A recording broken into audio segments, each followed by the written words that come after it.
Hello, this is Charting Man Dan of TheChartGuys, where we teach the little guy and girl how to utilize charts to manage their own trades and investments. What do I mean by the little guy and girl? Well, we just had two directives signed halting the implementation of a rule that requires financial advisors to act in the best interests of their client. Let that sink in a little bit. The big wigs on Wall Street can play with your retirement and hard-earned money without your best interests at heart. We currently have hundreds of members taking charge of their financial future, and we would love for you to come check out a free week with no credit card required to see if our services would be beneficial on your path to financial independence as well. What we offer, we have a separate course of over 5 hours in length on when to enter and exit positions.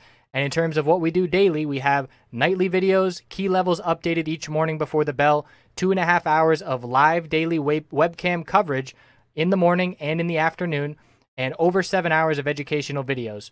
All of these links can be found in the description of this video. Come check us out. Thanks for watching. Let's get on to the technical analysis. Checking in on the market rundown, we got SPY, IWM, and QQQ daily and the weekly time frame. And pull up the right SPY chart because we still have this tightening pattern and we are bouncing off our key support, the 50-day moving average support yet again. Bulls buying the dip after a big scary dump.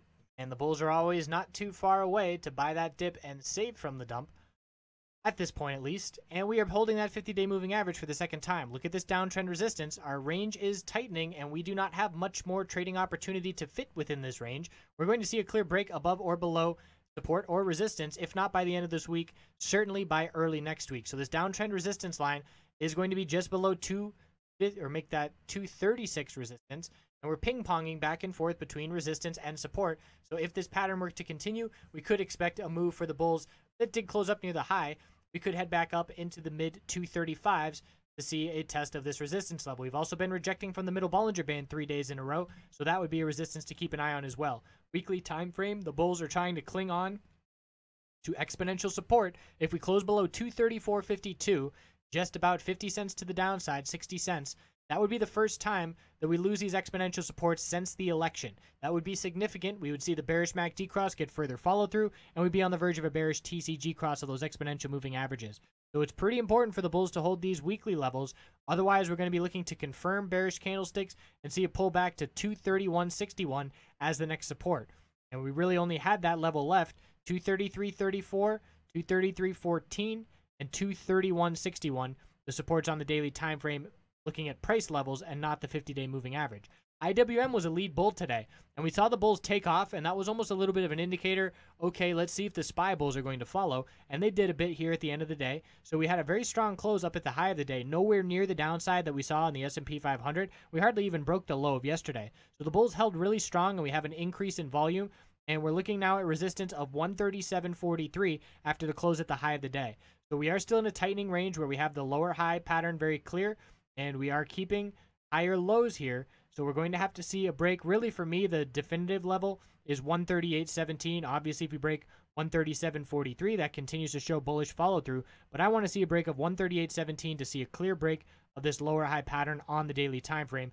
And in order to see a clear bear break, it's a break of 133.83, our low from last week.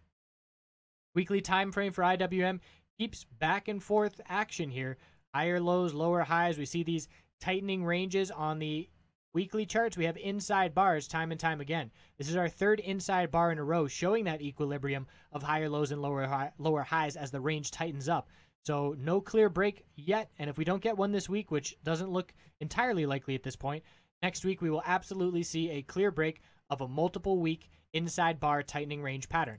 QQQ was the lead to the downside today just because the tech sector was so weak. The bulls did buy that dip, keeping a new level of support, or I should say making a new level of support, 129.40 and now 130.50.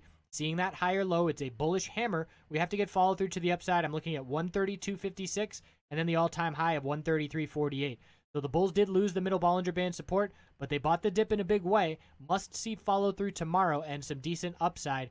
Otherwise, the bears affirm that they are in control, and we're looking back down at 130.50 as support from here. So a bearish day, a bullish recovery. The question is going to be, what kind of follow-through do we get tomorrow? Do the bulls putter out and lose this bull momentum, or do we see follow-through and a strong close? So we're still holding exponential support here on the weekly time frame, and that level is 130.60, so the low of today bouncing just below that level, but maintaining that support on the verge of a bearish MACD cross. If we lose these exponentials for the first time since the election, it will be noteworthy, same as for the S&P 500 and SPY. So I appreciate you watching. We'll continue to check back in. Always watching that tech sector very close. Some bigger individual names saw some weakness today for the first time in a long time, and we'll check those out on my tech video that I'm about to record.